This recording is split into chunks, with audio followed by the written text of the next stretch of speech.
The Japanese word Zensu means complete or wholeness, which seems pretty appropriate for a board game, I think. You're trying to achieve completeness, to completely fulfill the goal, right?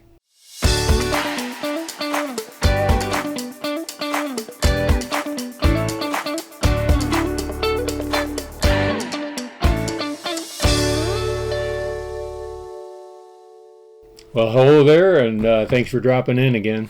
This is another of my new views episodes where I'm going to review a new game. This game is not terribly new, but it comes to us from Outset Media, and it's called Zensu.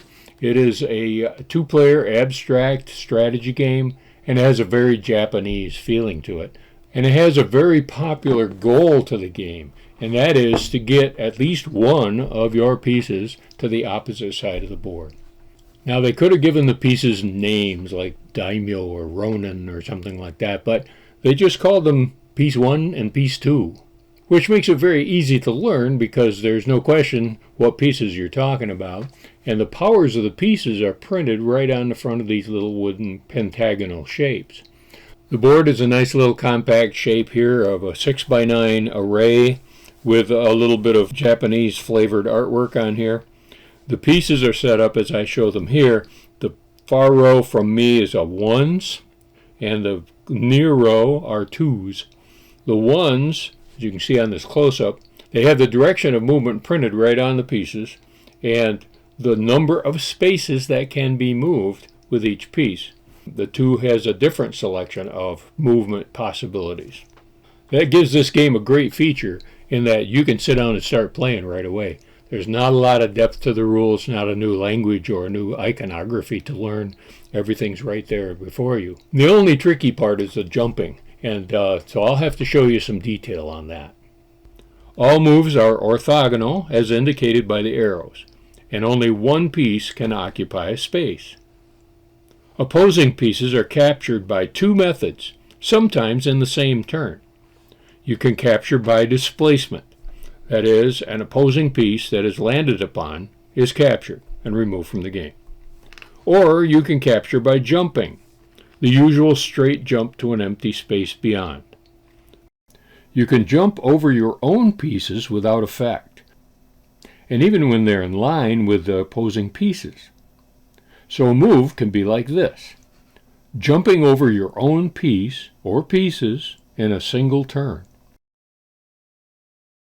This piece can capture 3 pieces in one move.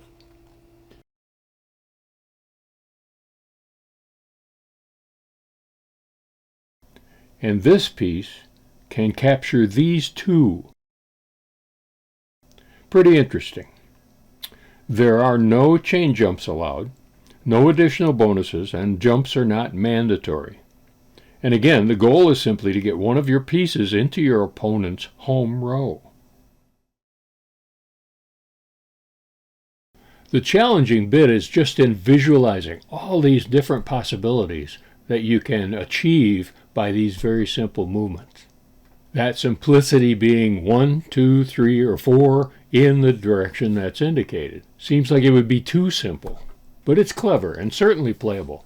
I don't think it's going to replace chess anytime soon, but it's a nice game. If it lacks anything, I guess maybe you could say it lacks some elegance. It's a little bit blatant to just print the movement right on the pieces, but it makes it that much more accessible. I like it just fine. I wouldn't hesitate to play it anytime. You can find Zensu at Red Hen Toys. It's right there in the catalog. I believe it's about $20. If you're in the market for a speedy little easy-to-learn abstract game that has a lot of cleverness to it, this might just be your fix. So check out Zensu if you get a chance, and be sure to play every day.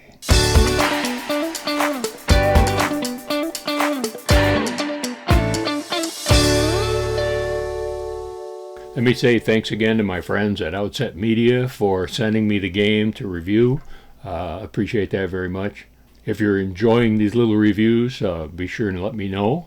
If so, be sure to like and share and subscribe and click that notification button and all that kind of thing. But meanwhile, I'll be getting back to my role as game historian with a little bit longer video next week. and a few special features that you might want to look for in the next series of videos. So I'll see you next week. Actually, you'll see me next week.